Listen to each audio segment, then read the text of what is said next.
All right, welcome to Intestate Succession. You'll see the table of consanguinity here, which will show you the various relations to the person being the intestate, children, grandchildren, great-grandchildren are descendants, parent is an ancestor, brothers, sisters, nieces and nephews, grandnieces and nephews, great-grandnieces and nephews are collaterals. They are related to you through a common ancestor.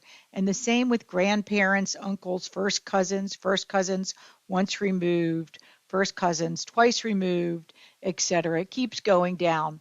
At that point, the intestacy laws will no longer look for a blood connection. Okay, so they only go through grandparents and the descendants of grandparents. So there is this table also in the appendix of the book that you might want to use as a reference. As part of a review, the ethics piece, the two major components are client identification and suits by non-clients and how those issues impact the estates and trusts lawyer. All right, we take our first deep dive into intestate succession, which is statutory law. We will be looking both at Maryland and the Uniform Probate Code. To the extent I can, I've color coded it so that you can sort of distinguish between Maryland and the UPC. All right, intestate succession statutes by jurisdiction, and they are not uniform, define someone's heirs. We need that because it's always a default, and if the person does not have a will, the intestate succession statutes will dictate what happens to the intestate's probate property. The laws don't change that often, although Maryland had a slight change in its intestacy law that becomes effective October 1, 2023, which is in the book. And people like fiancés, stepchildren are not typically included. We're talking about the jurisdiction of domicile. Unless there is real estate in another jurisdiction, then we look to the situs of the land. And it could be come up with very different outcomes. First and foremost, there is a specific order to applying the intestate succession statutes. First, we will calculate the spousal share, and that's pretty much what we're going to do today. To the extent that there's any remaining balance, we will look to the issues and descendants. They will take by representation.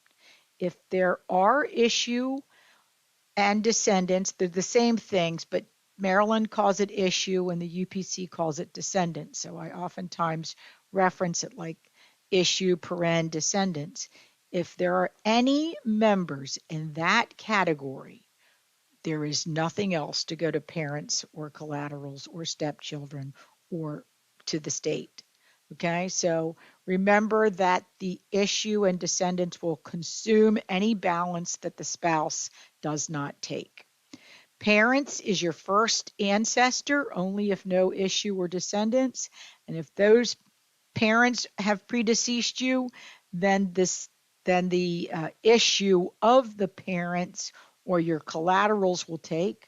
First, we look to the issue of the parents, then we look to the issue of the grandparents.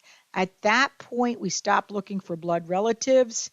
If there's still property to be disposed of, it will go to stepchildren to the extent they exist, and if not, it goes to the state in which the decedent was domiciled as of date of death.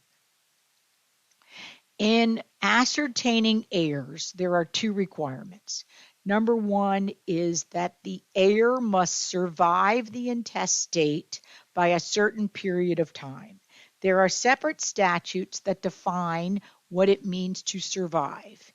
3-110 for Maryland says certain heirs must survive by 30 days. Those certain heirs do not include the spouse, and therefore a spouse need only survive the intestate by an instant. Under the UPC 2-104, the spouse, along with any other heir, must survive by 120 hours. 120 hours is the same as 5 days.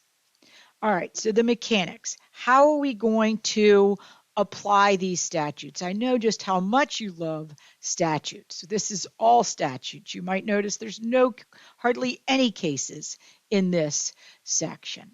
A spouse is a spouse until the judgment of divorce. So separated spouses are still spouses. Same-sex spouses, spouses. Recent change in Maryland legislation includes domestic partnership as a spouse for purposes of intestate succession. People who have lived together as husband and wife, who are not married, who have not lived in a jurisdiction that recognizes a common law marriage, are not a spouse. So Goldie Hawn and Kurt Russell had better have a will if they want to provide for each other. Again, 2 requirements need to be satisfied. Legal marriage, no divorce, no waiver by contract, no prenup, postnup, separation agreement, and survive.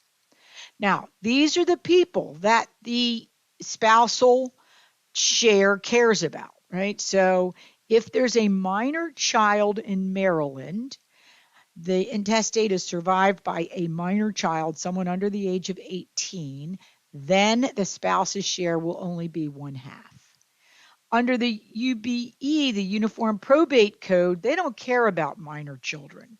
What they care about in calculating the spousal share is whether or not the intestate had stepchildren. That is, children of the spouse that do not belong to the intestate, or whether or not the intestate had children that are not children of the spouse. And you will see that we're going to have to go in and out of these various provisions of the respective spousal calculation in coming up with the spouse's amount. And that's all we're doing in this class, is calculating the spouse amount. Taking a look at the illustration and trying to figure out what happens to $500,000 of the intestate's probate property when these are the other heirs, a minor child, parents, and a stepchild. Well, of course, the minor child alone for Maryland will give the spouse half. And under the UPC, since the intestate had a stepchild, they get the first $225 plus half of the balance. So it's a little bit of math. I know how you love math, but just work through the numbers so that you can understand how the statute works. I would not put this kind of math on the exam, neither would it be part of the bar exam. Taking a look at the problem, what happens with the 400? Again, you can look at Maryland, you can see minor child, boom, half. Adult child of the intestate outside the marriage, Maryland doesn't care about that, but the UPC does. So make sure you go through the calculations for both Maryland and the UPC. Make sure you take a look at the footnotes because also there's an explanation in the answers there. All right, so the intestacy statutes look at how does one's probate property pass, who are the heirs, you must survive, and it must be applied in a particular order.